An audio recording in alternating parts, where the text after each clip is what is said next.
Hi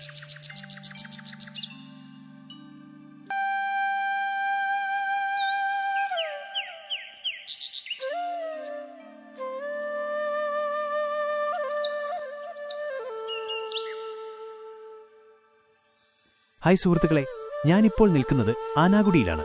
നമ്മുടെ സുഹൃത്ത് അഭിലാഷ് ഒരുക്കിയിരിക്കുന്ന മനോഹരമായ ഒരു കൃഷിത്തോട്ടത്തിലാണ് നമ്മളിന്നുള്ളത്. ഈ തോട്ടത്തിൽ എന്തൊക്കെ കൃഷികളാണുള്ളതെന്ന് നമുക്കൊന്ന് പരിചയപ്പെടാം. അഭിലാഷ് പ്രധാനമായും ചെയ്തിരിക്കുന്നത് ചീരകൃഷിയാണ്. ഇതിനോടകം തന്നെ പകുതിയോളം ഭാഗത്തെ വിളവെടുപ്പ് കഴിഞ്ഞു. ബാക്കിയുള്ളവ വിളവെടുക്കാൻ പാകത്തിന് വളർന്നു നിൽക്കുന്നുണ്ട്. ഇവിടെ പ്രധാനമായും നട്ടിരിക്കുന്നത് ബീറ്റ്റൂട്ട് ചീരയാണ്. കാണാൻ തന്നെ നല്ല ഭംഗിയുള്ള ഈ ചീര ആരോഗ്യഗുണങ്ങളിലും മുന്നിലാണ്. ആകെ 3 ഭാഗങ്ങളായിട്ടാണ് ഇവിടെ ചീര കൃഷി ചെയ്തിരിക്കുന്നത്.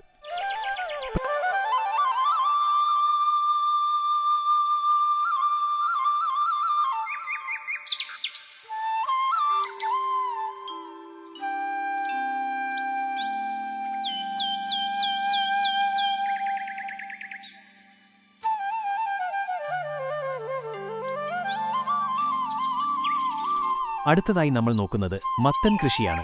മത്തൻ ചെടികൾ ഇപ്പോൾ പൂവിട്ടു തുടങ്ങിയിട്ടുണ്ട്. വൈകാതെ തന്നെ മത്തങ്ങകൾ ഉണ്ടായിത്തുടങ്ങും, കായ്ക്കും.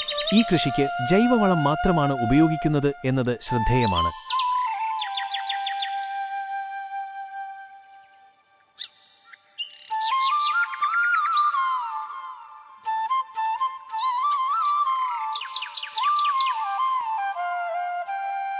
പയർ കൃഷി.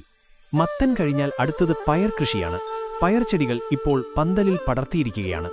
ഇതിലും ഏകദേശം പൂക്കൾ വന്നു തുടങ്ങിയിട്ടുണ്ട്. ഏകദേശം 2 ആഴ്ചയ്ക്കുള്ളിൽ തന്നെ പയർ വിളവെടുക്കാൻ പാകത്തിന് കായ്ക്കും എന്ന് പ്രതീക്ഷിക്കുന്നു. അപ്പോൾ ഇനിയും നല്ലൊരു കൃഷി വീഡിയോയുമായി വീണ്ടും കാണാം.